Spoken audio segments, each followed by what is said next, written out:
शुरू में मैंने सोचा ये एक मिरेकल है, एक सेकंड चांस, लेकिन फिर मैं दोबारा मरा और फिर हर बार मेरा बॉडी उस दर्द को याद रखता था, भले ही दुनिया रीसेट हो जाती।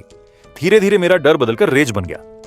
अगर ये कर्स चाहता है कि मैं सफर करूं तो ठीक है, मैं अपनी सोच चलाता रहूंगा जब तक या तो मैं जीत न जाऊं या ये दुनिया ही टूट न जाए।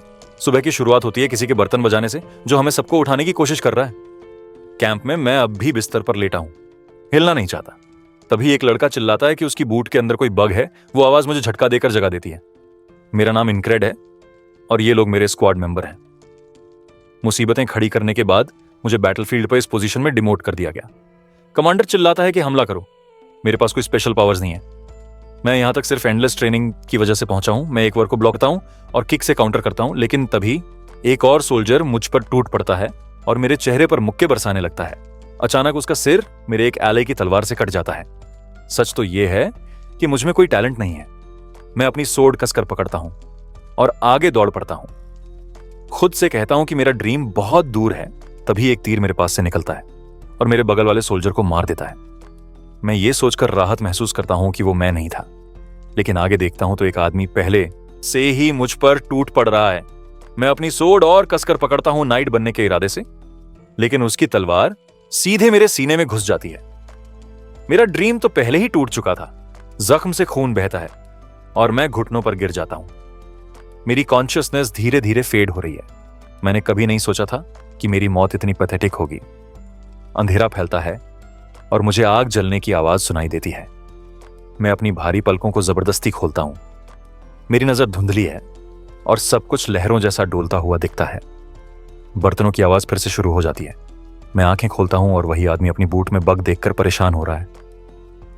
मैं सोचता हूं क्या ये डेजा व्यू है। मैं फिर से बैटलफील्ड में हूं।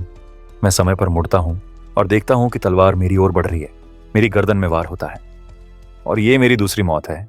फिर ये बार बार होता है। चौथी बार भी वही सोल्जर मुझे मार गिराता है। मैं फिर से बर्तनों की आवाज पर जागता हूं। मैं अपनी गर्दन छूता हूं, ये पक्का करने के लिए कि वो अब भी सही है। मुझे फिर बैटल में भेजा जाता है और वहां वही सोल्जर है जो मुझे मारता रहा है। वो झपटता है और मैं इस नर्क से भाग नहीं सकता। वो मंजर बार बार दोहराता है। एक बार फिर वो मेरी ओर बढ़ता है। अब तक मैंने ये लम्हा 17 बार देखा है। मैं आंखें बंद कर लेता हूं और स्वीकार करता हूं कि ये मेरी 17वीं मौत है।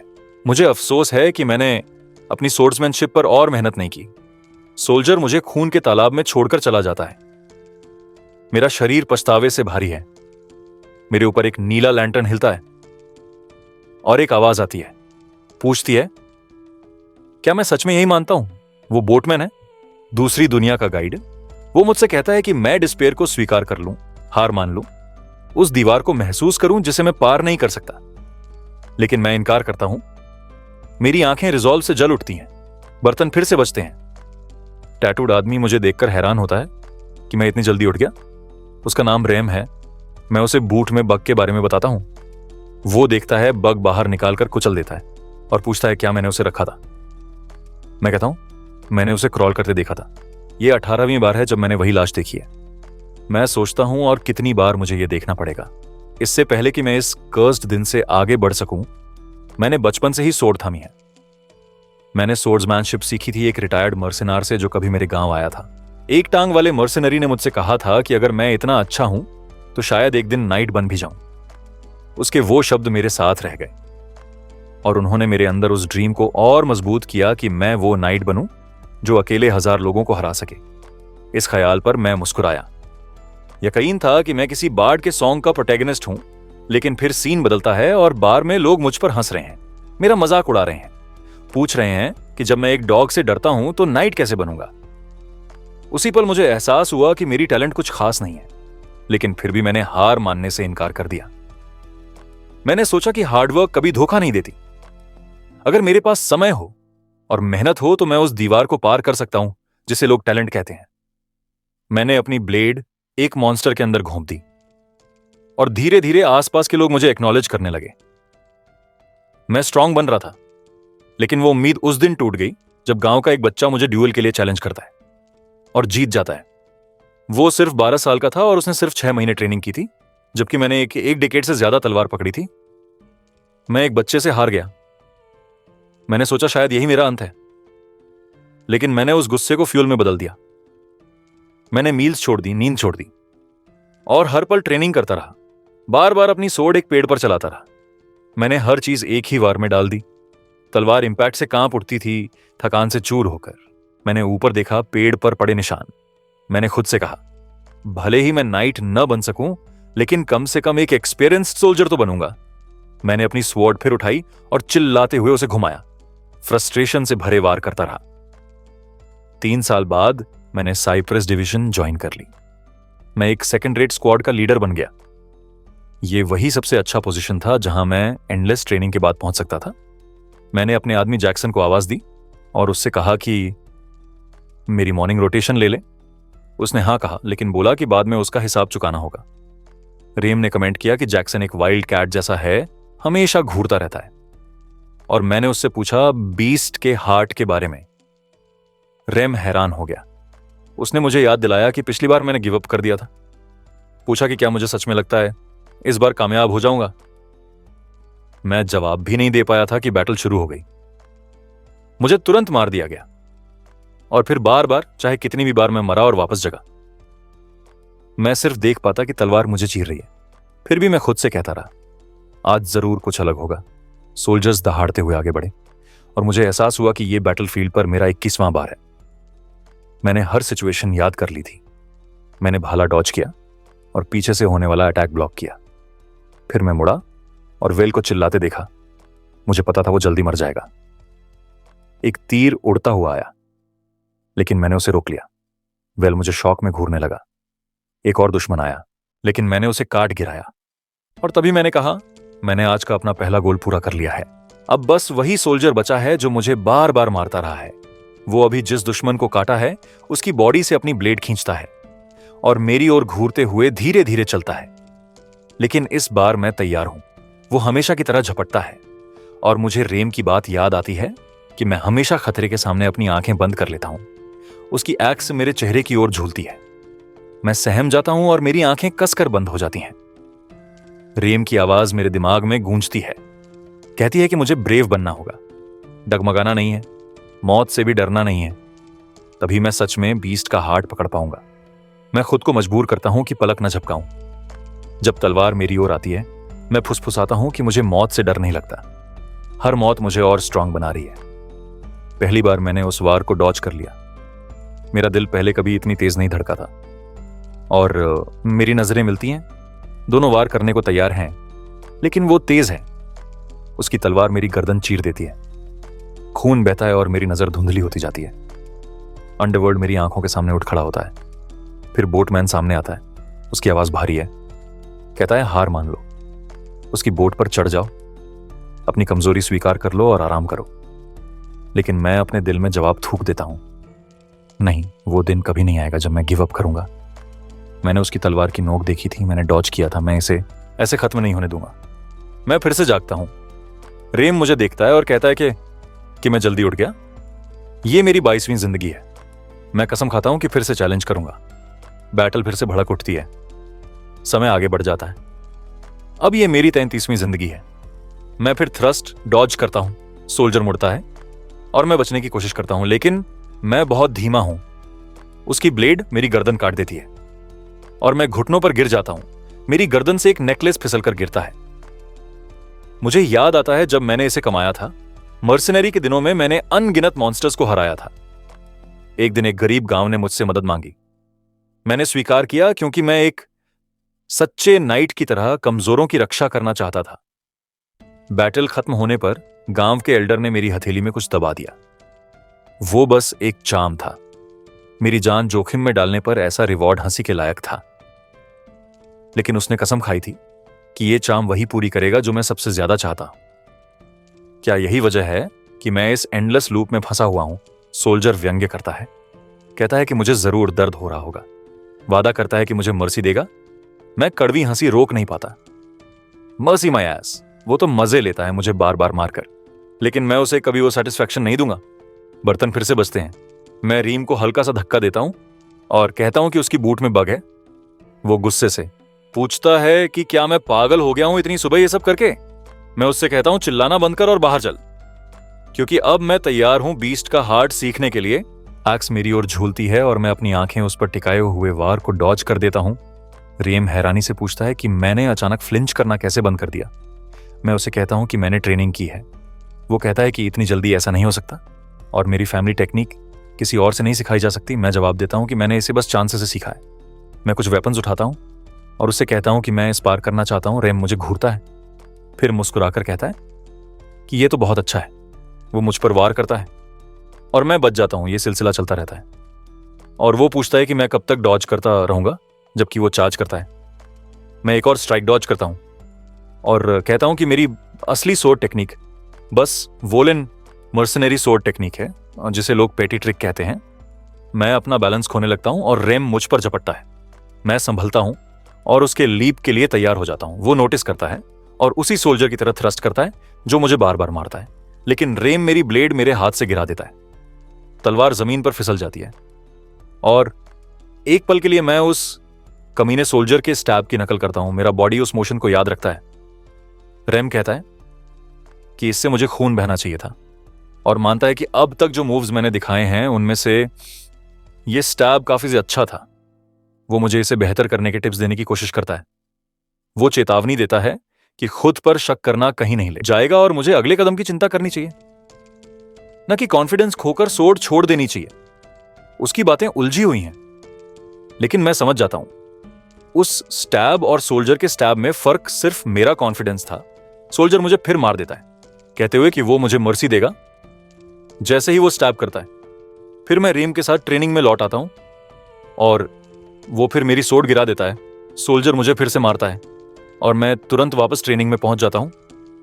मैं खुद से कहता हूं कि मैं इस विशियस साइकिल को बार बार दोहराऊंगा, एक एक कदम करके, चाहे छोटे ही क्यों ना हो। मैं फिर मरता हूं और अब ये मेरी एक 111वीं जिंदगी है। फिर भी काफी नहीं, मैं फिर मरता हूं और ये मेरी एक 123वीं जिंदगी बन जाती है। तलवार एक बार फिर मेरी गर्दन चीर देती है। अगली जिंदगी में मैं रेम पर चिल्लाते हुए वार करता हूं और आखिरकार उसकी एक्स को पीछे धकेल देता हूं, उसी थ्रस्ट से जिसने हमेशा मुझे मारा है।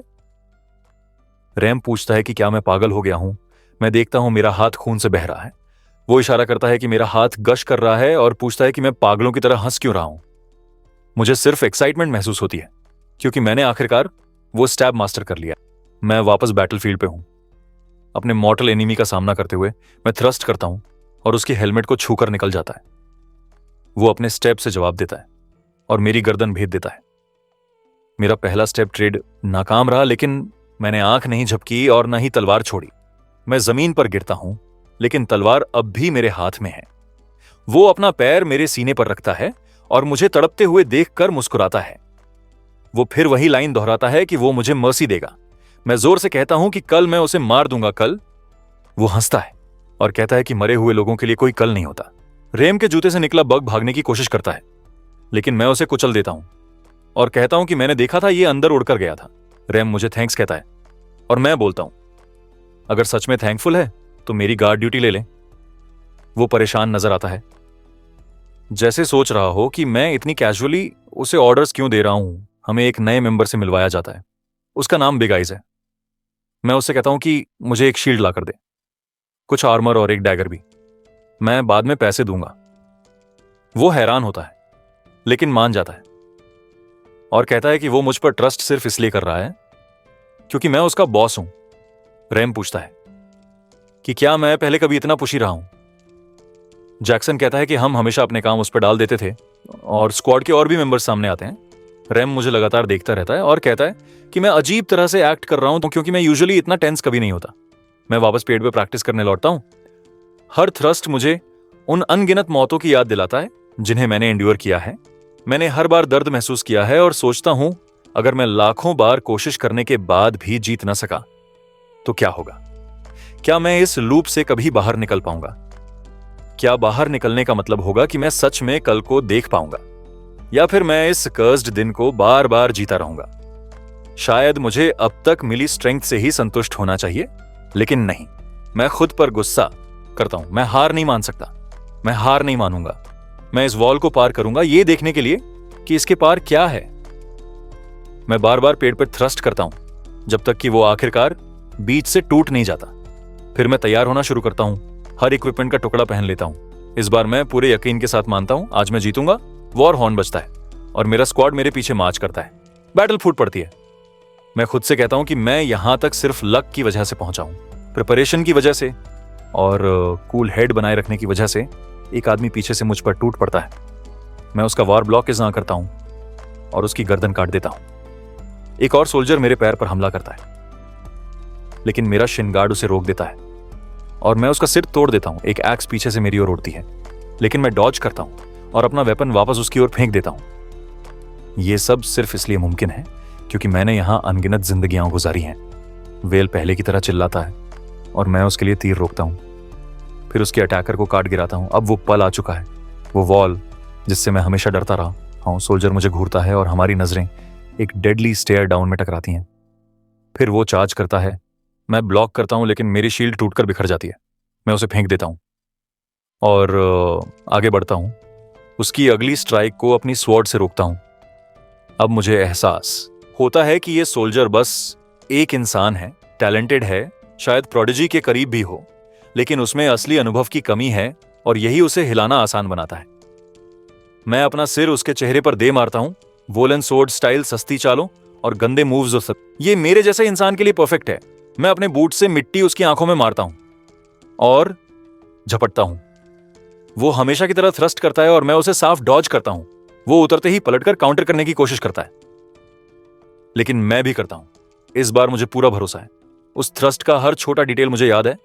मैं उसकी ब्लेड पर वार करता हूं और उसे टुकड़ों में तोड़ देता हूं। मैदान के उस पार मैं देखता हूं एक आर्चर अपनी बो खींच रहा है।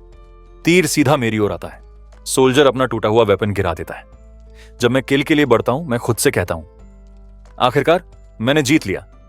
लेकिन तभी मैं देखता हूं वो तीर सीधा मेरी ओर आ रहा है। उससे पहले कि वो लगे, एक एक्स उसे तोड़ देती है। सोल्जर की गर्दन भेद दी जाती है और वो गिर जाता है। मैं पीछे देखता हूं तो रेम है। वो गुर्राता है कि वो आर्चर को चीर कर रख देगा, लेकिन जैक्सन उसे रोकता है और कहता है कि अपनी एनर्जी बर्बाद मत कर। सोल्जर धीरे धीरे गिरता है। उसके चेहरे पर हैरानी साफ झलकती है। उसकी नजरें बैटलफील्ड में इधर उधर भटकती हैं। जैसे ही उसके घुटने झुकते हैं, मैं भारी सांसें लेते हुए नीचे देखता हूं और डर से कांप रहा हूं। मैं अपनी सोर्ड उठाता हूं और कहता हूं, ये मर्सी है। फिर उसका सिर काट देता हूं और वैसे ही मुस्कुराता हूं जैसे वो हर बार मेरी मौत के वक्त करता था। वो वॉल जो मैं कभी पार नहीं कर पाया था, आखिरकार टूट चुकी है। लेकिन विक्ट्री का स्वाद लेने से पहले ही एक शार्प किक मेरी पीठ पर पड़ती है। मैं दर्द से कराह उठाता हूं और मुड़कर देखता हूं तो एक आदमी खड़ा है जिसके बाल पोनीटेल में बंधे हैं। रेम चीखता है, ये तो फ्रॉग है। मेरी आंखें फैल जाती हैं जब मैं समझता हूं कि पोनीटेल वाला आदमी असल में एक फ्रॉगमैन है। मैं सांस लेने के लिए स्ट्रगल करता हूं और वो गुर्राता है कि उसने उस परवर्ट सोल्जर पर इतना इन्वेस्ट किया था और फिर भी वो हार गया। फिर वो मुझ पर अपना वेपन घुमाता है। स्ट्राइक गिरने से पहले ही रेम की एक्स टकरा जाती है। वो भारी स्विंग के साथ आगे बढ़ता है, लेकिन पोनीटेल पैरी करता है। उनके वेपन्स बार बार टकराते हैं जैसे दो जानवर भिड़ रहे हों। उसी वक्त एक और एनिमी मेरी तरफ दौड़ता है, लेकिन जैक्सन छलांग लगाकर उसका सिर साफ काट देता है। रेम और पोनीटेल थोड़ी दूरी बनाते हैं और टेंस स्टैंड ऑफ में खड़े रहते हैं। रेम गुर्राता है कि अगर पोनीटेल अपने स्क्वाड लीडर को मारना चाहता है तो पहले उसकी परमिशन लेनी होगी। पोनीटेल स्मर्क करता है और पूछता है कि मेरे जैसे वीक इंसान कैसे कमांडर हो सकता है। रेम समझाता है कि फ्रॉग्स एक रेस हैं जो सिर्फ फाइट करने के लिए पैदा हुई हैं और इसे मारने का केवल दो ही तरीका है, या फायर मैजिक या एक ही lethal blow. Ponytail curiously Rem को देखता है और सोचता है कि इतनी कैपेबिलिटी वाला आदमी इतनी छोटी बैटलफील्ड में क्यों खुद को वेस्ट कर रहा है। वो मानता है कि रेम को मारने के लिए उसे अपनी लाइफ रिस्क करनी पड़ेगी और फिर स्कॉफ करता है कि ये एफर्ट वर्थ नहीं है। वो सीधा खड़ा होकर टर्न करता है और चलता है। रेम उसकी पीठ पर शाउट करता है, कावर्ड। जैक्सन मुझे उठाकर दौड़ता है और रेम एनिमी सोल्जर्स को ब्लॉक करता है। एक और सोल्जर फॉलो करने की कोशिश करता है, लेकिन हमारे एक एलाई उसे काट देता है। हमारे और लोग आते हैं और एक पूरी लाइन ऑफ एनिमीज गिर जाती है। मेरी विजन ब्लर हो जाती है और मैं रिट्रीट का ऑर्डर सुनता हूं। मैं अपनी आंखें बंद करता हूं और पीछे हटता हूं। जब मैं फिर से खोलता हूं तो मैं अंडरवर्ल्ड में हूं। बोटमैन सामने आता है और कहता है कि मैंने एक और दिन सर्वाइव किया, लेकिन वॉर्न करता है कि मैं लॉन्ग नहीं रह पाऊंगा। वो कहता है कि वॉल्स मेरे सामने बढ़ती रहेंगी जब तक मैं उन्हें विथस्टैंड नहीं कर सकता। वो कहता है कि डिस्पेयर मेरी फेट है। मैं खुद को उठाता हूं और उस मैसिव वॉल को घूरता हूं और कहता हूं कि वॉल्स सिर्फ ओवरकम करने के लिए होती हैं। बोटमैन फेंटली स्माइल करता है और कहता है कि वो उस दिन का इंतजार कर रहा है जब मेरी आंखें ग्रीड और एम्बिशन से भरी फाइनली अपनी लाइट खो देंगी। मैं इन्फर्मरी टेंट में बैंडेज उठता हूं। रेम कहता है कि मैं 2 दिन से अनकॉन्शियस था और उसने मुझे फ्रॉग से बचाया। मैं कंफ्यूज होकर ब्लिंक करता हूं और अमेज्ड हूं कि मैं सरवाइव कर गया। वो पूछता है कि क्या मुझे याद है कि उसने मुझे अपनी बेस्टेस्ट फ्रेंड कहा था। मैं अपना सिर हिलाता हूं और कहता हूं कि मैंने कभी नहीं कहा कि हम फ्रेंड्स हैं। मैं उसे नोबल हंटर कहता हूं। वो जल्दी से अपना हाथ मेरे मुंह पर रखता है और टेंट को स्कैन करता है ताकि कोई ना सुने। वो मुझे स्कोल्ड करता है कि मैं दूसरों के सीक्रेट्स चिल्लाकर नहीं बता सकता। मैं टीज करता हूं और कहता हूं कि मुझे लगा हम बेस्ट फ्रेंड्स हैं, लेकिन सच में मैं महसूस करता हूं कि कुछ और ज्यादा इंपॉर्टेंट है। मैंने आखिरकार उस कर्स्ड डे को पार कर लिया है। बिग आइज खुद का इंट्रोडक्शन प्रॉपर्ली करता है और बताता है कि उसका रियल नेम क्रेज है।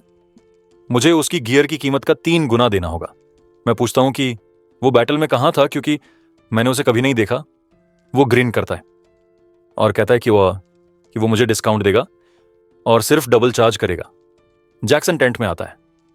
मैं पूछता हूं कि उसका मुझसे क्या बिजनेस है। बिना कुछ बोले वो मुझे एक स्मॉल जार फेंकता है और कहता है कि इसे सुबह और शाम अप्लाई करना है। मैं चौंक कर उसे देखता हूं क्योंकि जैक्सन कभी पर्सनल चीजें शेयर नहीं करता, फिर भी उसने ये मुझे दे दिया। हम जानते हैं कि लंबे मंक का नाम ओडॉन है। वो रोते हुए प्रार्थना कर रहा है। मैं उससे कहता हूं कि मैं अभी भी जिंदा हूं और उसे बस जाना चाहिए। उस रात मैं सोचने लगता हूं कि सब लोग शिफ्ट क्यों ले रहे हैं। क्या वो सच में मेरी इतनी चिंता कर रहे हैं भी? तभी एक और मेंबर अंदर आता है। वो रगना है। मुझे देखकर हैरान होता है और तुरंत चला जाता है। मैं सांस छोड़ते हुए कहता हूं कि वो बिल्कुल भी मेरी फिक्र करने वालों में से नहीं है। वो हमेशा केयर फ्री रहता है। हमारे अलावा इन्फर्मरी में 2 और सोल्जर्स हैं। एक प्लेटून कमांडर जो हमेशा मुझसे लड़ाई करता रहता है और दूसरा एक अजीब सा सोल्जर है जिसे मैं जानता तक नहीं। वो बस खाली आंखों से घूरता रहता है। मैं सोचता हूं कि वो यहां क्यों पड़ा है। अचानक बाहर कदमों की आहट गूंजती है। एक लंबे बालों वाली एल्फ औरत टेंट में आती है। वो पूछती है कि 444वीं स्क्वाड का कमांडर कौन है। मैं एक पल के लिए कंफ्यूज हो जाता हूं। दूसरा प्लाटून कमांडर उसे फेरी कह देता है। वो उससे पूछती है कि वो किस ग्रुप से है। वो अपना परिचय देता है, vengeance, 3rd platoon commander of 2nd company. वो उसे डांटते हुए कहती है कि क्या उसकी कंपनी ने उसे दूसरों की रेस पर ऐसे बोलना सिखाया है। वो झट से माफी मांग लेता है। मैं आगे बढ़कर कहता हूं कि मैं हूं कमांडर जिसे वो ढूंढ रही है। वो कहती है कि उसने सुना है मैं अपनी मुश्किल स्क्वाड को अच्छे से संभाल रहा हूं और मेरे योगदान का इंतजार है। मैं दंग रह जाता हूं कि वो इतनी दूर सिर्फ ये कहने आई थी। जाते जाते वो चुप रहने वाले जवान सोल्जर से उसका नाम पूछती है। वो कहता है क्रैंग। लेकिन जिस तरह से वो नाम लेता है मुझे शक होता है कि उसने झूठ बोला है। उसका रवैया भी बहुत खराब है।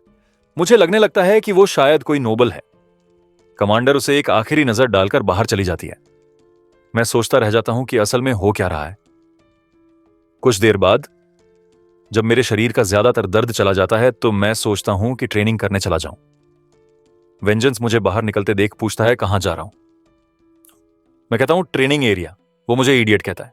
कहता है मैं बस टफ बनने का नाटक कर रहा हूं, जबकि हकीकत में मैं लोएस्ट रैंकिंग सोल्जर हूं। नोबल आदमी चुप रहता है। मैं चलता रहता हूं। मैं खुद से कहता हूं कि मुझे पिछले बैटल को रिकॉल करना होगा। जब मैं छोटा था मैंने इस स्किल को सीखने के लिए बहुत पैसे खर्च किए थे। मैं अपने आखिरी अटैक के बारे में सोचता हूं। अगर वो फेल हो जाता तो सिर्फ एक मूव पर निर्भर रहना अच्छा नहीं। मैं सोचता हूं कि रेम का हर स्ट्राइक लीथल क्यों होता है।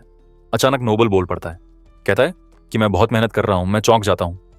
वो कहता है उसे खुद नहीं पता वो क्या कर रहा है, बस ये कि बैरिक्स में उसके हाथ ट्विच करते रहते हैं और अब वो खोया रहता है। मैं कहता हूं कि मैं अपनी ग्रिप ट्रेन कर रहा था और बैटल रिकॉल कर रहा था। वो पूछता है कि मैं ऐसा करने की जरूरत क्यों महसूस करता हूं। मैं कहता हूं ताकि मैं मारा ना जाऊं। फिर वो पूछता है कि क्या मैं सिर्फ जिंदा रहने से ही कुछ बन जाऊंगा। मैं हिचकिचाता हूं। लोग हमेशा मेरे सपने पर हंसते हैं, लेकिन इस बार मैं ऊपर देखता हूं, सोर्ड उठाता हूं और जोर से कहता हूं कि मैं नाइट बनना चाहता हूं। वो हैरान रह जाता है। पहली बार किसी ने मेरे सपने पर हंसी नहीं उड़ाई। वो कहता है कि उसे अचानक कुछ याद आ गया जो वो भूल गया था, कुछ जो उसे करना था। फिर वो चलता बनता है और कहता है कि अगर मैं कभी नाइट बना तो उसका नाम याद रखना। कैंप पर लौटते ही एक बार्ड सोल्जर्स के लिए म्यूजिक बजा रहा है। सब साइप्रस की बातें कर रहे हैं। बैटलफील्ड का हीरो वेंजेंस सुबह के राशंस पर बड़बड़ा रहा है, कह रहा है कि क्या वो हमें कुछ खिलाने का इरादा भी रखते हैं। मैं ट्रेनिंग छोड़कर बस इधर उधर टहलने लगता हूं। जैक्सन मुझसे पूछता है कि मेरी चोट कैसी है। मैं उसे शुक्रिया कहता हूं और कहता हूं कि दवा ने बहुत काम किया। वो बस कहता है, अगर सच में शुक्रिया अदा करना है तो जल्दी वापस नाइट बनकर आना। नोबल मुझे गुड नाइट कहता है और मैं जवाब देता हूं। वेंजेंस को कोई परवाह नहीं। मैं सोचता हूं कि ये दिन तो बेकार ही बीता, लेकिन तभी बार्ड की आवाज फिर से सुनाई देती है। मैं रुकता हूं। क्या मैंने उसे सुबह भी नहीं सुना था? वेंजेंस फिर से रेशंस की शिकायत करता है और अचानक मुझे एहसास होता है मैं जम जाता हूं। नहीं, यह सच नहीं हो सकता। मैं बिस्तर से उछल पड़ता हूं। जैक्सन फिर आता है, मुझसे छोटों के बारे में पूछता है और वही एग्जैक्ट जवाब देता है जैसा पहले दिया था। मेरी आंखें चौड़ी हो जाती हैं। अब मुझे यकीन हो जाता है मैं फिर से लूप में फंस चुका हूं। मुझे बोटमैन की वार्निंग याद आती है जिसने कहा था अगली वॉल जल्द ही आएगी। मैं सोचता हूं कहीं मैं नींद में ही मर तो नहीं गया। बिना जाने ये बैटलफील्ड पर मरने से भी बुरा लगता है, लेकिन यही मुझे और मजबूत करता है। मेरे सामने एक और चैलेंज खड़ा कर दिया गया है। उस रात मैं खुद से पूछता रहता हूं कौन मुझे मारना चाहता है और क्यों। इतना करीब आकर वार करने वाला सिर्फ नाइट हो सकता है, तो ये जरूर कोई असासिन है और वो हम में से ही एक होगा। मुझे कमांडर की बात याद आती है कि फेरी हल्की और तेज होती है और असैसिनेशन के लिए परफेक्ट होती है। जब वो दिखे तो मैं चिल्लाकर सबको जगा दूंगा। मुझे बस असैसिन का इंतजार करना है। लेकिन तभी एक नीडल मेरी गर्दन में धंस जाती है। मैंने आते हुए उसे देखा भी नहीं। तेज दर्द मेरे शरीर को चीरता है और मैं बिस्तर से गिर जाता हूं। पूरा शरीर सुन्न पड़ने लगता है। ये जहर है। मैं वेंजेंस की तरफ देखता हूं और उसकी गर्दन में भी नीडल लगी है। फिर कोई क्रैंक के ऊपर खड़ा होकर ब्लेड उठाता है और उसकी छाती में घोंप देता है, जिससे वो तुरंत मर जाता है। तभी एक और फिगर टेंट में दाखिल होता है। वो भी एक असैसिन है और फिर कमांडर लड़की सामने आ जाती है। मैं फिर बार्ड की आवाज पे जागता हूं। ये तीसरी बार है और मैं उनकी मौजूदगी तक महसूस नहीं कर पाया था, इसलिए ये आसान नहीं होगा। मान लो कि मैं असैसिन को रोक भी दूं तो उसके बाद उससे लड़ना नामुमकिन होगा। एक पल के लिए मैं बिल्कुल बेबस महसूस करता हूं, वही बेबसी जो कुछ दिन पहले परवर्ट से लड़ते वक्त हुई थी। लेकिन आखिरकार मैंने उसे भी हराया और मार गिराया। जब तक हार मानने से इनकार करता रहूंगा, मुझे जीतने का रास्ता मिल ही जाएगा। मैं वेंजेंस की चादर खींचकर चिल्लाता हूं कि मैंने गलत सोचा था। असली खतरा अंदर नहीं बल्कि बाहर से है। वेंजेंस मेरा मजाक उड़ाता है और पूछता है कि क्या आज की ट्रेनिंग कॉकरोच हंटिंग है, और मुझे लो लाइफ कहता है। मैं मुस्कुराकर कहता हूं अच्छा है कि वो मेरी इतनी केयर करता है। वो गुस्से से कहता है कि वो सार्काज्म कर रहा था। मैं आह भरता हूं और कहता हूं मैं भी। क्रांग अंदर आता है और पूछता है किसी क्या हम फिर से लड़ रहे हैं। कहता है कि शायद वो बाद में आएगा। मैं कहता हूं कोई बात नहीं और वेंजेंस फिर लेट जाता है। मैं सोचता हूं कि असली निशाना क्रैंग ही है और सोच में पड़ जाता हूं कि वो असल में कौन है। मैं उसकी पास टटोलना नहीं चाहता, अगर वो खुद ना बताना चाहे, लेकिन क्योंकि वो इसमें फंस चुका है, मैं उससे पूछने का फैसला करता हूं। मैं उससे पूछता हूं कि वो क्या है। क्रांग थोड़ी देर चुप रहता है, फिर कहता है कि ये ऐसी बात नहीं जो वो बता सके। ये लंबी कहानी है। मैं रुककर कहता हूं ठीक है, समझ में आता है। वेंजेंस फट पड़ता है और कहता है कि इतनी बेकार बात मान क्यों रहा हूं?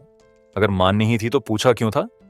क्रैंग इस देश का नहीं है, उसकी मैनर्स से साफ दिखता है, और पूछता है कि वो किस देश का स्पाई है। क्रैंग बस उसे घूरता है और वेंजेंस चुप हो जाता है। फिर क्रैंग आगे बढ़कर कसम खाता है कि उसने कभी किंगडम से गद्दारी नहीं की और न कभी करेगा। मैं उसकी आंखों और उसके अंदाज से महसूस करता हूं कि उसमें नाइट जैसी ऑरा है। वेंजेंस भड़ककर पूछता है कि क्या सुपीरियर से ऐसे बात की जाती है?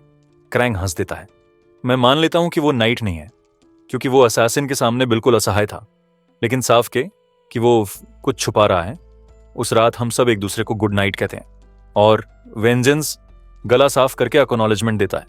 फिर मेरी नजर टेंट के दरवाजे पर अटक जाती है और मैं सोचता हूं कि अगर इसी पल असैसिन अंदर आ जाए तो हम सब मर जाएंगे। मैं बिस्तर से उठकर बैठ जाता हूं। वेंजेंस मुझसे पूछता है तुम सोने की बजाय क्या कर रहे हो? मैं कहता हूं कि जल्द ही असैसिन घुस आएंगे और अगर वह जिंदा रहना चाहता है तो कोऑपरेट करे। वह मुझे घिनौनी नजर से देखता है और कहता है कि तेरा दिमाग चल बस गया है। क्रैंग स्थिति पर मुस्कुराता है और मैं कहता हूं कि यही प्रतिक्रिया मैं उम्मीद कर रहा था। तभी किसी आवाज से पूछा जाता है कि तुमने कैसे जाना? अचानक टेंट की दीवार से एक पॉइजन नीडल उड़कर मेरी गर्दन में लगती है। मैं सोचता हूं कब वे अंदर आए और अपनी सोर्ड की तरफ हाथ बढ़ाता हूं। असैसिन झपटकर अंदर आता है, वेंजेंस को मार देता है और क्रैंग की छाती में छुरा घोंप देता है। मैं गिर जाता हूं और चौथी बार जागता हूं। अब समझता हूं कि मेरे पास कोई सबूत नहीं है, इसलिए हायर अप्स की मदद नहीं ले सकता। मैं उन्हें चेतावनी देने की सोचता हूं, पर किसी एक ने मुझे चुप रहने और चले जाने को कहा। इसीलिए मैं उनके आने का समय प्रिडिक्ट करने का फैसला करता हूँ। हवा पर्दा हिलाती है और मैं सोचता हूँ क्या अब है या नहीं। मैं चिल्लाकर कहता हूँ, अब और चिल्लाता हूँ, असैसिन। लेकिन एक ब्लेड मेरी गर्दन में घुसती है और जब वे उसे खींचते हैं तो खून फूटता है और मैं गिर पड़ता हूँ।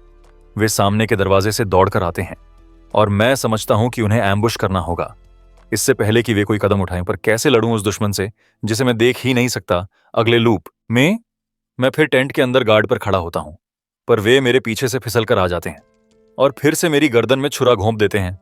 मैं समझता हूँ कि तब तक कुछ नहीं कर सकता जब तक मैं उनके पॉइजन नीडल्स से बचने का तरीका न ढूंढूं। 20वें लूप तक मैं उसी तरह मरता रहता हूँ, पर निराशा की जगह मैं मुस्कुराता हूँ। मैंने सिर्फ 20 बार मरा है। रोकने का कोई रास्ता होगा। पहले मुझे पॉइजन नीडल से बचना होगा। मैं देखता हूँ जैक्सन बैठा हुआ अपना डैगर साफ कर रहा है और मुझे लगता है यही कुंजी है। मैं रेम से पूछता हूँ कि वह जैक्सन को परवर्टेड वाइल्ड कैट क्यों कहता है, तो वह बताता है कि जैक्सन हमेशा पीछे से छुरा घोंपकर भाग जाता है, बिल्कुल चालाक बिल्ली की तरह। जैक्सन मेरी तरफ देखता है और पूछता है, मेरी इंजरीज ठीक हैं क्या? मैं कहता हूँ कि अगर वह साथ दे तो जरूर असैसिन से जीत जाएगा, पर मैं उसे अपने साथ नहीं ले जा सकता क्योंकि मेरी कोई अथॉरिटी नहीं है और ये वॉल मुझे ही पार करना है। फिर भी मैं उससे पूछता हूं कि अगर किसी जैसे उसने मुझे पीछे से छुरा मारा तो उसे रोकने के लिए मुझे क्या करना होगा। जैक्सन कुछ सोचकर कहता है कि मुझे अपने सिर के पीछे आंखें चाहिए। मैं पूछता हूं उसका क्या मतलब है, तो वह तंबुओं के पीछे रखे वैगन की तरफ इशारा करता है। मैं उसकी नजर का पीछा करता हूं और वह कहता है वह अब टूटने वाला है। उसी वक्त पहिया टूटकर गिरता है और वह जमीन पर क्रैश हो जाता है। मैं दंग रह जाता हूं और पूछता हूं क्या तू प्रॉफिट है? वह हंसता है और कहता नहीं, बस आवाज थी। उसने एक्सेल की हल्की चरमराहट सुनी थी और जान लिया था क्या होगा। मैं हैरान हूं क्योंकि मुझे खुद वजन की आवाज भी नहीं सुनी थी। जैक्सन कहता है कि उसे देखने की जरूरत नहीं, उसे आसपास की चीजों का एहसास कर लेना आता है और मैं भी सुनने की प्रैक्टिस करूं तो अपने सेंस को शार्पन कर सकता हूं ताकि आवाजों को अलग किया जा सके। मैंने कहा यह बढ़िया तरीका है। जैक्सन कहता है कि वह वैसे ही है, पर यह बेहतर है कि मैं खुद को घुटनों पर न रखूं और आजकल लगता है मैं हार मानने के लिए बहुत कमजोर नहीं हूं।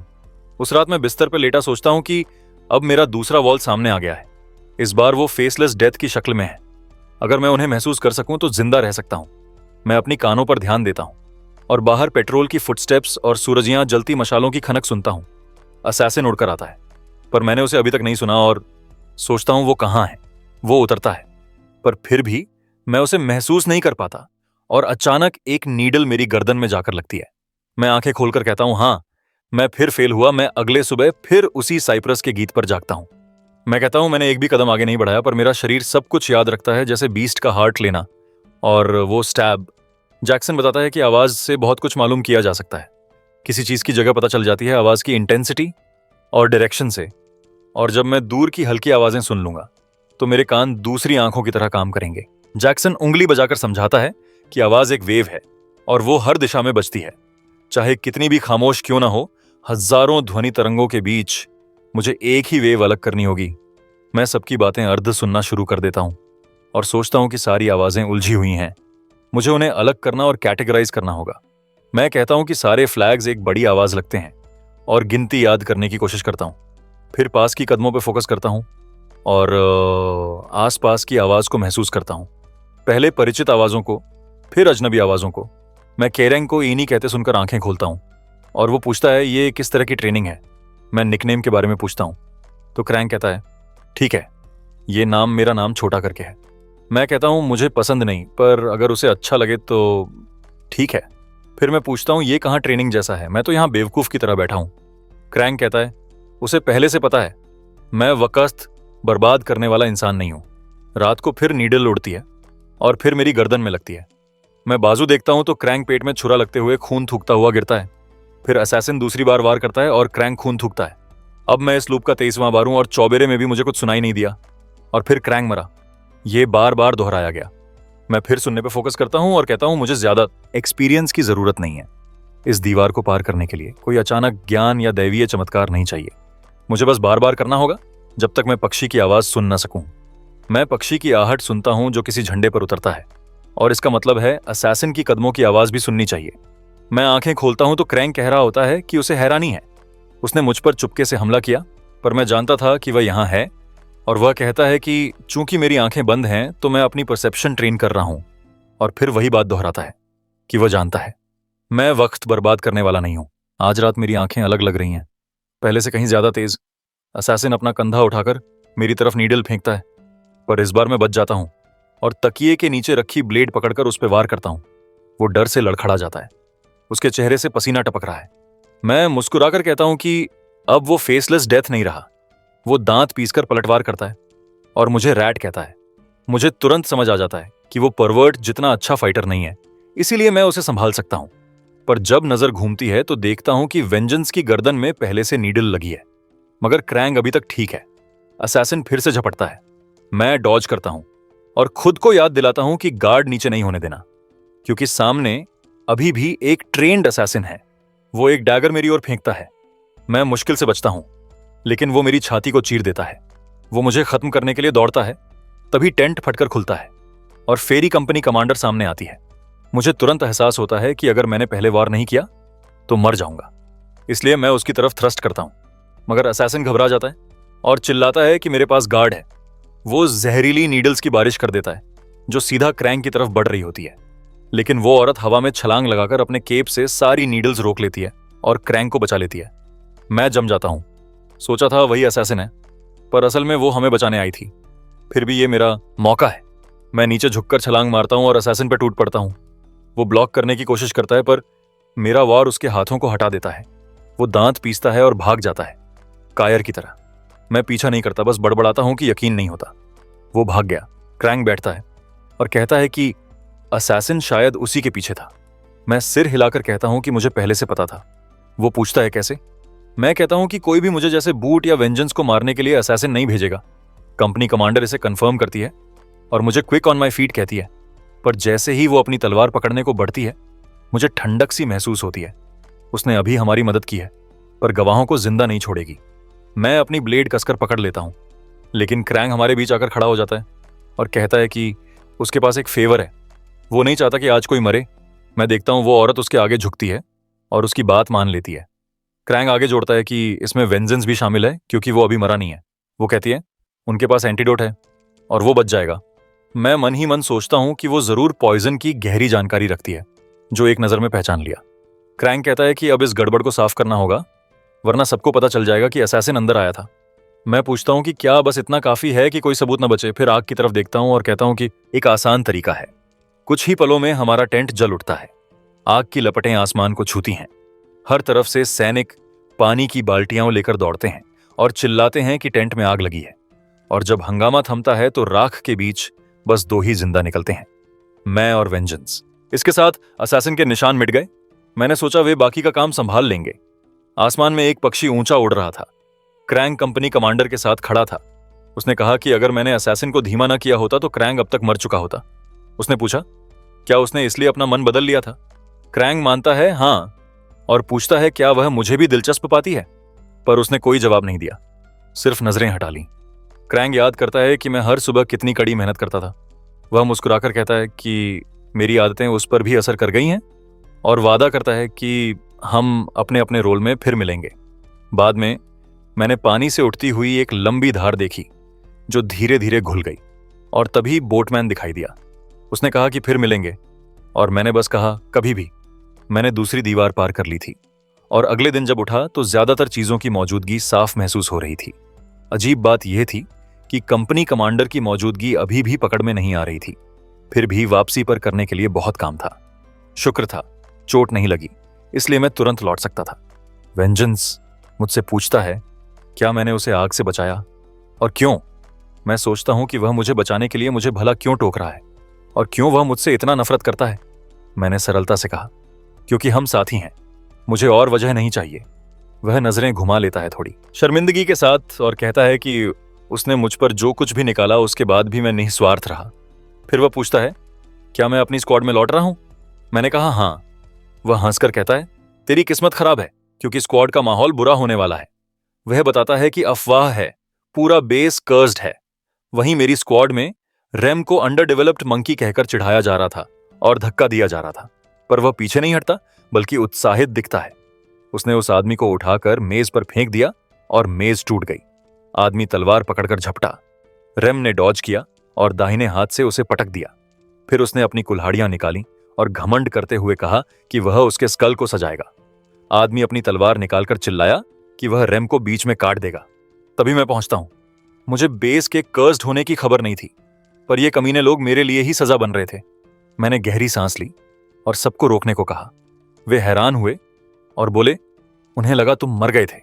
मैंने कहा, मैं मरकर वापस नहीं आया, पर इन लोगों की वजह से शायद पागल हो जाऊंगा। 4 दिन बीत गए जब मैं स्क्वाड में लौटा। एक सुबह मैं बिस्तर में पड़ा था और आंखें खोलते ही देखा जैक्सन ऊपर खड़ा है। उसने कहा वह चुपके से जा रहा था। क्या उसने मुझे जगा दिया? मैंने कहा, नहीं, मैं वैसे भी उठकर ट्रेनिंग करने ही वाला था। उसने कहा, मैंने अभी हाल ही में शुरू किया है, पर सुनने में मैं पहले से अच्छा हूं। मैंने कहा, मैंने प्रैक्टिस की है। उसने सिर हिलाया और कहा, जारी रखो, इससे मदद होगी। सर्दी आने से लड़ाइयां कम है, इसलिए सबसे अच्छा है कि मैं अपने शरीर को उसकी सीमा तक ट्रेन करूं। बाद में जब मैं पेड़ पर एक हाथ से पुलअप कर रहा था तो ओडोन ने नमस्ते कहा। मैंने जो बोल्डर हटा रखा था उसे गिराया और वह ऊपर खड़ा दिखा। उसने कहा, एक अच्छी तरह ट्रेन्ड शरीर खुद एक वेपन है और तुझे मेंढक की किक भी सहनी चाहिए, पर तू अभी पतला है, इसलिए और ट्रेनिंग करनी होगी। मैंने कहा, तू बस ज्यादा बड़ा है, पर मैं कोशिश करूंगा। उसने पहले सिखाई टेक्निक के बारे में बताया। तभी पास के टेंट से हलचल हुई। रैम उसी आदमी को बिस्तर से लात मारकर बाहर फेंक रहा था और चिल्ला रहा था कि यह उसका फर्ज है, पर वह सो रहा था। आदमी रेंगकर अपनी तलवार तक पहुंचा और रैम पर कर्सेस करते हुए वार किया। रैम ने पलटकर हमला किया। मैं बीच में आकर पूछा, फिर क्यों लड़ रहे हो? ओडोन कहता है, हिंसा कुछ हल नहीं करती। रैम कहता है, वह आदमी उन्हें भूखा रखने की कोशिश कर रहा है। मैंने कहा, अगर उसकी बारी है तो वही खाना बना दे। रागना ने कहा, ठीक है। रैम ने उसे एप्रन थमाया, पर रागना थप्पड़ मारकर हटा देता है और कहता है, बदबू आ रही है। रैम सूंघकर कहता है, उसे अच्छा लग रहा है। रैम बताता है कि लड़ाइयों की कमी उसे बेचैन कर रही है। मैंने कहा, इसे रैंडम लोगों पर मत निकाल, मुझसे भिड़ जा। बाद में ट्रेनिंग में उसने मेरी साइड पे किक मारी और कहा, मुझे छोटे बेहतर सहनी सीखनी चाहिए। उसकी कुल्हाड़ी मेरी वेपन को हवा में उछालती है, पर मैंने अपनी सांसें ठहराई और बीस्ट के हृदय से शांत रहा। वो फिर आता है।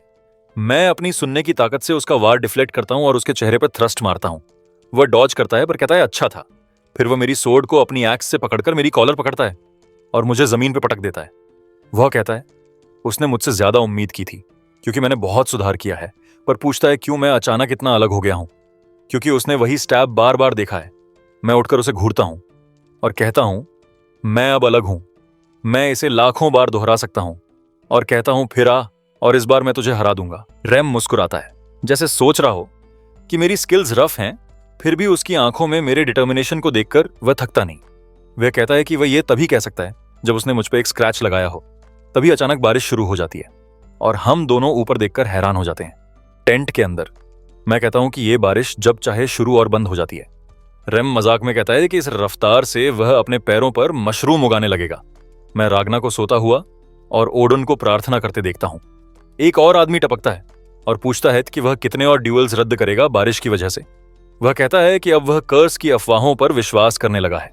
मैं पूछता हूं कि वह किस बात की बात कर रहा है, और वह पूछता है, क्या मैंने नहीं सुना? वेंजेंस ने पहले इसके बारे में कुछ कहा था। आदमी कहता है, वह मौसम अजीब है और कैजुअलिटीज बढ़ रही हैं। जैक, बो और रॉटन जैसे लोग लगातार घायल हो रहे हैं। लोग फुसफुसाते हैं कि हम कर्स्ड हैं इस वजह से। मैंने कहा कि हायर अप्स इसे यूं ही नहीं छोड़ेंगे। और वह पूछता है कि मैं इतनी बारिश में बाहर क्यों खड़ा हूं। मैंने कहा, यही वजह है। रैम हंसता है और पूछता है कि क्या मैं स्ट्रे कैट हूं और इसका क्या मतलब है। जैक्सन कहता है, यह अच्छा विचार है और जारी रखो। रैम उसे देखता है, हंसता है और चिल्लाकर पूछता है कि उसने उसे क्या सिखाया और कब से स्क्वाड लीडर की परवाह करता है। जैसे ही वे बहस करते हैं, ओडोन कहता है, अगर मैं टेंट में ट्रेनिंग करना चाहता हूं तो लेटे हुए भी कुछ कर सकता हूं। रागना मेरी स्टांस फिर से चेक करने की पेशकश करता है। रैम मुड़कर कहता है, देखो ये सारे लोग, और वे लगातार घूरते हैं। जैक्सन झांकता है। ओडन मुस्कुराता है। मैं अभी भी टेंट के बाहर देख रहा हूं। Cut to war room. एक आदमी सभी कमांडर्स को कहता है कि अपने सोल्जर्स पर नजर रखें। वह स्काउटिंग पार्टीज भेजने का आदेश देता है विंटर से पहले और गैप्स भरने के सुझाव पूछता है। फेरी कमांडर सुझाव देती है कि हमारी 444वीं स्क्वाड लीडर को भेजें। आदमी हंसता है और कहता है कि मैं शायद स्काउट्स को रोक दूंगा। वह जोर देती है कि मैं अप्रत्याशित परिणाम ला सकती हूं। कहती है कि यह सिर्फ फेरी का इंस्टिंक्ट है। अगले दिन मैं उससे बात करता हूं कि मुझे स्काउटिंग क्यों भेजा जा रहा है, और वह मुझे घूरती है।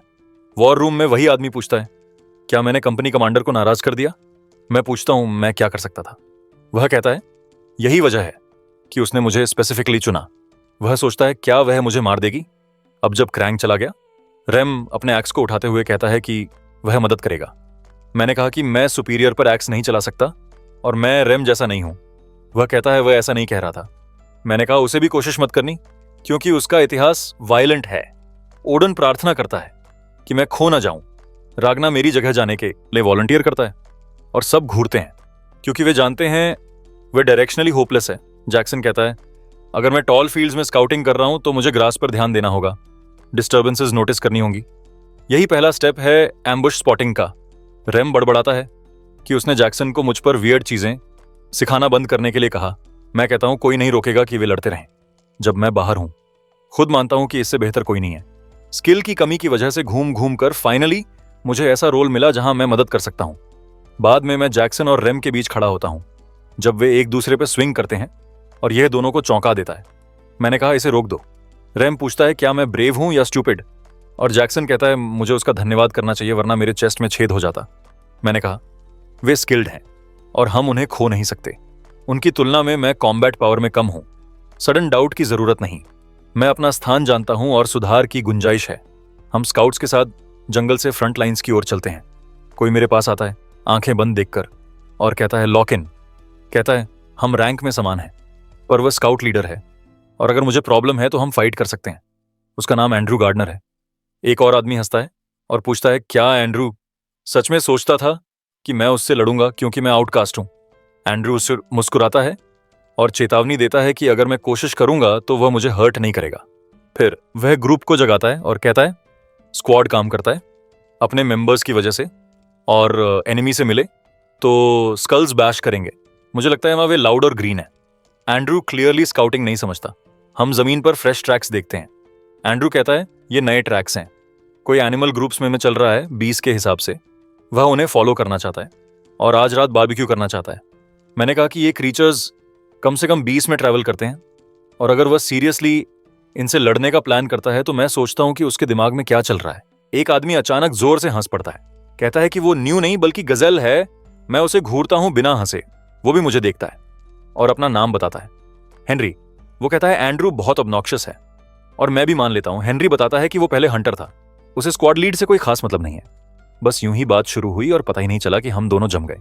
वो मुझे हंटिंग की बेसिक बातें समझाने लगता है, जानवरों के निशान कैसे पड़ने हैं और ऐसी चीजें जिन पर मैंने कभी ध्यान नहीं दिया था। सच कहूं तो ये काम की बातें थीं। हेनरी बताता है कि जानवर अक्सर फील्ड्स में अलग अलग रास्ते बनाते हैं और वादा करता है कि कल मुझे और डिटेल्स बताएगा। उस रात एंड्रयू फिर अड्डा रहता है। बार बार कहता है कि वो न्यू ही था, उसे बस नतीजे चाहिए। मैं चुपचाप उसे देखता हूं, बहस करने की कोशिश भी नहीं करता। अगले दिन स्क्वाड फील्ड्स की तरफ निकलती है। एंड्रू हाथ से इशारा करता है रिकॉन वाली जगह की ओर, ग्रीन पर्ल, जहां घास बहुत ऊंची और घनी है। वो सबके सामने अनाउंस करता है कि हम फील्ड क्रॉस करेंगे, दुश्मनों को ढूंढेंगे और उन्हें कैद करके वापस लाएंगे। बाकी सब बिना किसी परवाह के यहां कर देते हैं। मैं खामोश रहता हूं क्योंकि मुझे असलियत पता है। जैसे ही हम आगे बढ़ते हैं, हेनरी धीरे से पूछता है क्या हम सच में अंदर जा रहे हैं। वो याद दिलाता है कि हमें तो बस स्काउट करना था। मैं कहता हूं स्क्वाड लीड का ऑर्डर है, चाहे वो कितना भी रेकलेस क्यों ना हो। मुझे लगता है एंड्रू खुद ही पीछे हट जाएगा जब खतरा समझेगा, लेकिन नहीं, वो पूरी तरह सीरियस है और यही बात मुझे खटकती है। हेनरी अचानक इशारा करता है कि यहां जानवरों का कोई मल नहीं है। मैं पूछता हूं क्या यह प्रॉब्लम है। वो बताता है कि जहां इतनी घनी घास और फूड हो वहां जानवर ना होना सही नहीं है। अचानक मेरी रीढ़ में सिहरन दौड़ती है, घास हिलती है और एक पैंथर निकल भागता है, लेकिन वो हम पर हमला नहीं कर रहा बल्कि किसी और बड़ी चीज से भाग रहा है। मैं एंड्रू का सिर पकड़कर नीचे धकेल देता हूं और सबको चिल्लाकर कहता हूं नीचे रहो। अगले ही पल तीरों की बौछार होती है और 2 आदमी सीधे सिर में मारे जाते हैं। एंड्रू चीखता है कि ये एम्बुश है और सब तरफ अफरा तफरी मच जाती है। हर कोई भागने लगता है, कोई दबोच लिया जाता है। एंड्रू खुद भी पकड़ लिया जाता है। हेनरी के सीने में भाला धंस जाता है और मैं मुड़कर देखता हूं। मुझे साफ लग रहा था हम चारों ओर से घिर चुके हैं। मैं भागता रहता हूं, तभी क्रॉसबो की खींचने की आवाज सुनाई देती है। जैक्सन की सुनने वाली टेक्निक सच में काम आई। मैं सिर झुकाकर तीर से बच जाता हूं, लेकिन आवाजें इतनी बढ़ जाती हैं कि समझ ही नहीं आता कहां से हमला होगा। तभी भाले मेरे आर पार हो जाते हैं। पूरा शरीर दर्द से भर जाता है। मैं जानता था यह एम्बुश है। मैंने पहले ही एंड्रू को चेताया था, लेकिन उसने कभी सुना नहीं, बल्कि धमकाया था कि अगर मैं और बोलूंगा तो बुरा होगा। अब भुगतना मुझे ही पड़ रहा है। मैं फिर कोशिश करता हूं, चिल्लाता हूं कि सब भाग जाओ। मैं अलग रास्ता पकड़ता हूं, लेकिन सामने से और दुश्मन आ जाते हैं। हेनरी मर चुका होता है। मैं खुद को समझाता हूं कोई बात नहीं, मेरे पास टाइम लूप है, लेकिन तभी सामने फायरिंग स्क्वाड खड़ी हो जाती है, तीरों की बारिश होती है और मेरा शरीर छलनी हो जाता है। मैं फिर मर जाता हूं। अगली बार मैं उत्तर की ओर भागता हूं, लेकिन वहां स्पीयरमन घात लगाकर बैठे होते हैं। चाहे मैं तीरों से घायल होकर घास में रेंगता भी हूं, वो पीछा छोड़ते ही नहीं। उनके हरे रंग के यूनिफॉर्म साफ बताते हैं कि ये लोग पहले से यहीं घात लगाकर बैठे थे। घसीटते घसीटते मुझे आग और झंडा दिखाई देता है, लेकिन उससे पहले ही मेरी गर्दन काट दी जाती है। खून फूट पड़ता है और आखिरी ख्याल यही आता है, आखिर ये लोग इस शापित फील्ड में छिपा क्या रहे हैं। फिर लूप रीसेट हो जाता है।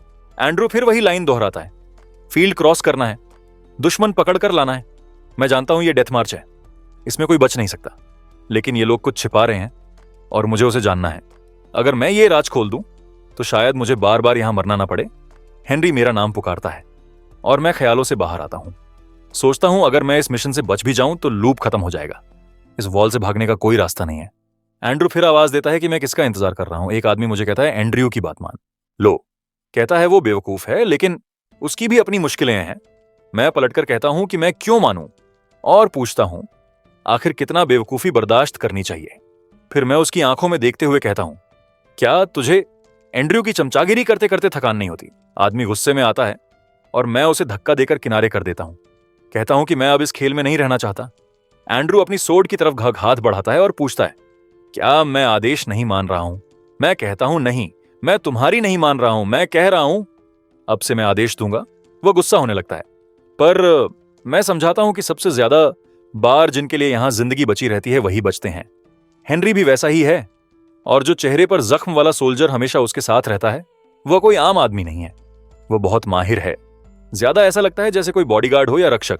एंड्रू अपनी तलवार निकालता है और कहता है, अगर कमान चाहिए तो साबित करो, और मेरी तलवार निकालने को कहता है। मैं कहता हूं कोई साधारण सोल्जर इतना बड़ा रक्षक लेकर नहीं चलता, उसकी पोजीशन ही उसकी ट्रेनिंग बता देती है। हो सकता है वह किसी अमीर लॉर्ड का बेटा हो, पर अगर ऐसा होता तो वह इतनी बेताबी से रिजल्ट्स मांगता नहीं, इसलिए मैं उसे वही कहता हूं जो वह है, एक गिरा हुआ नोबल। एंड्रू चिढ़कर कहता है, मेरी जैसी स्किल वाले लोग तो बिना ट्रेनिंग के रैंक के सहारे टंगे रहते हैं। पर मैं कहता हूं, जो भी सोचता है छोड़ो, मैं तुम्हारे पीछे चलना बंद करता हूं। वह बोलता है कि वह अलग है, उसके पास मिशन है। मैं उसे बोलकर काट देता हूं कि बोलना बंद कर और आ सामने। वह झपटता है और मैं सोचता हूं आमतौर पर ऐसे आदमी से दिक्कत होती है, पर वह मुझे तुच्छ समझ रहा है और यही उसकी लापरवाही है। उसकी थ्रस्ट मेरी तरफ सिर पर आती है। मैं हाथ से उसे सहलाकर हटाता हूं और कहता हूं कि लापरवाही मेरी सबसे बड़ी जीत का मौका है। उसका हाथ खुलता है और वह संभलने से पहले मैं उसके पेट में जोर से मुक्का मार देता हूं। वह खांसते हुए जमीन पर गिर जाता है। हेनरी हैरान रह जाता है और वह जख्मी सोल्जर भी। दोनों सोचते थे कि मैं कमजोर हूं। मैं स्क्वाड को बताता हूं कि अब से मेरी कमान में हो, कोई फिक्र हो तो बोले। हेनरी कुछ नहीं कहता। वह जख्मी रक्षक बस आह भरता है और नीचे देखता है। एंड्रयू खुद पर नाखुश बैठा रहता है। मैं कहता हूं यह पहला कदम है और हम आगे बढ़ते हैं।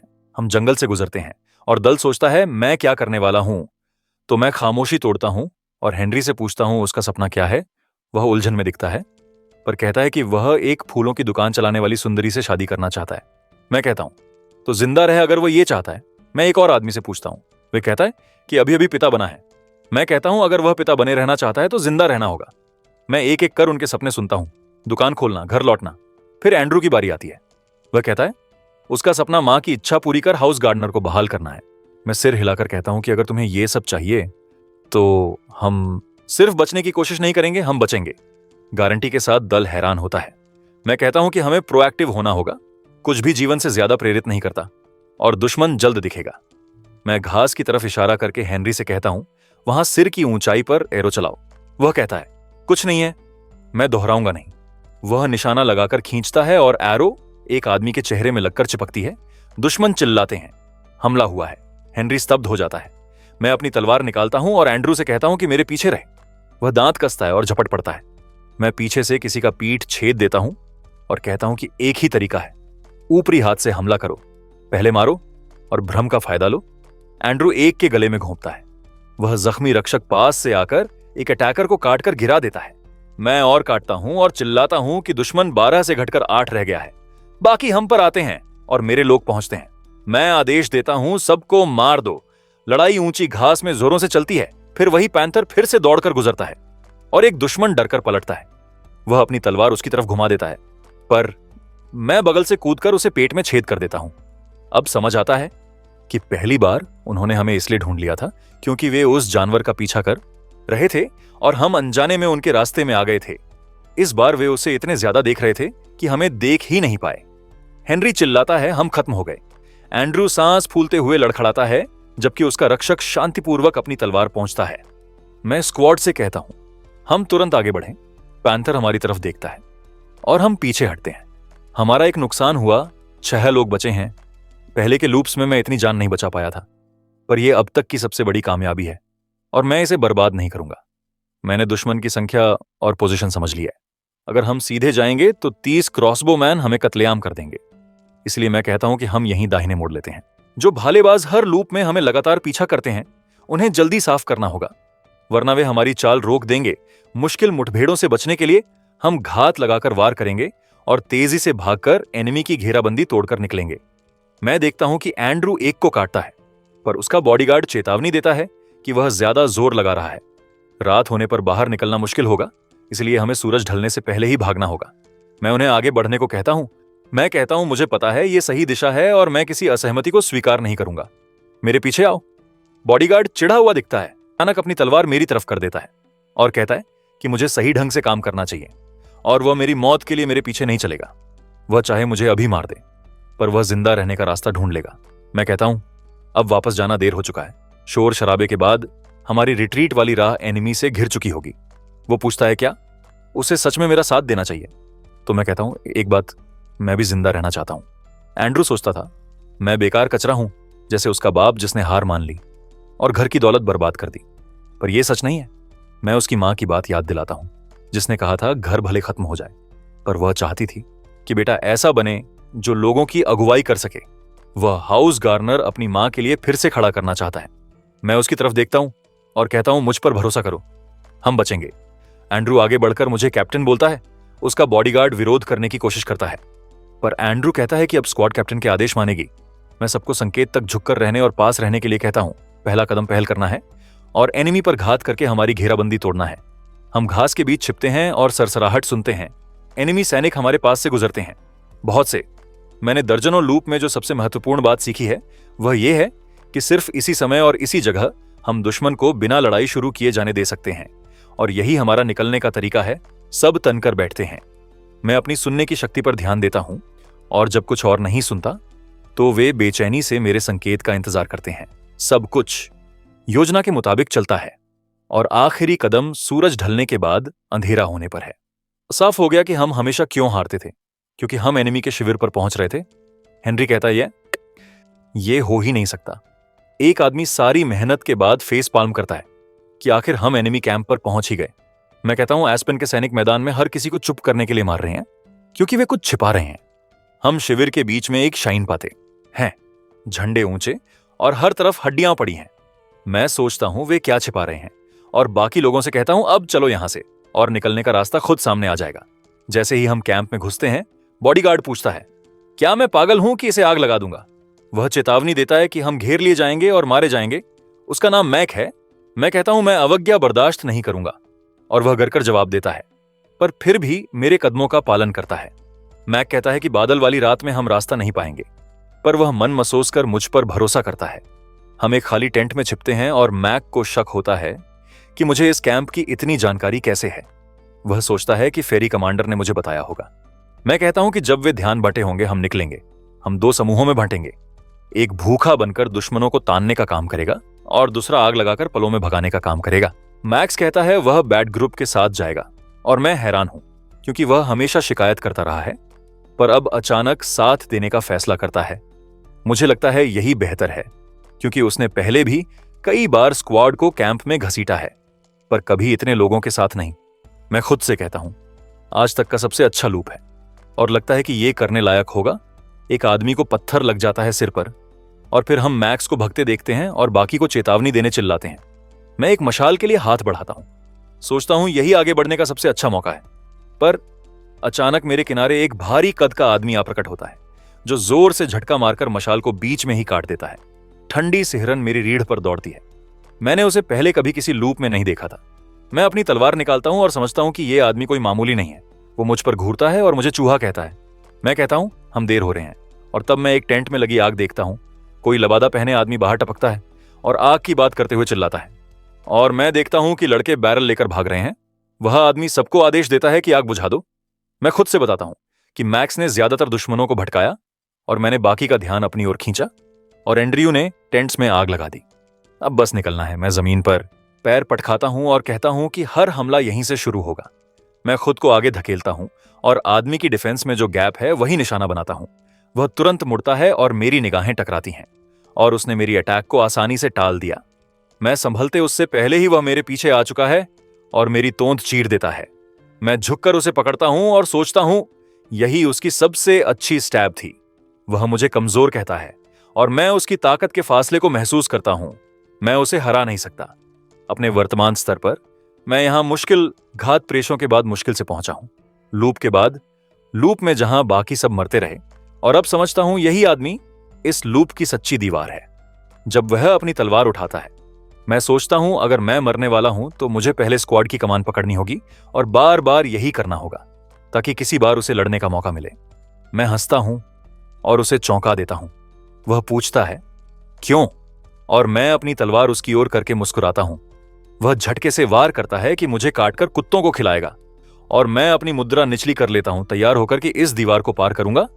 मैं उसकी वार को रोकने में कामयाब होता हूं। चिंगारियां उड़ती हैं और वह लगातार अटैक करता रहता है। मैं साइड स्टेप करता हूं, डॉज करता हूं और जितना हो सके ब्लॉक करता हूं, बट उसकी ब्लेड की ताकत भारी है और मुझे कोई साफ काउंटर का मौका नहीं दिखता। मैं दूरी बनाता हूं और एक छुरा फेंकता हूं, पर वह आसानी से उसे हटा देता है और फिर से पास आकर सीधे मेरी छाती पर वार कर देता है। मेरे लोग चिल्लाते सुनाई देते हैं कि श्राइन में आग फैल रही है और वह झंडे की तरफ बढ़ रही है। लबादा पहना आदमी अपनी कमान से पूछता है क्या उसे समझ नहीं आ रहा कि दांव पर क्या है। कमांडर देखता है कि मैं बिना डर के लड़ूंगा और वो कहता है कि फिर हम फिर मिलेंगे, और पीछे हट जाता है। मैं आश्चर्यचकित हूं कि वह इतने आसानी से पीछे हट गया। शायद वह असली दीवार नहीं था। फिर भी मैं सोचता हूं मुझे इस लूप को तोड़ना होगा और यहां से आगे बढ़कर और बेहतर होना होगा।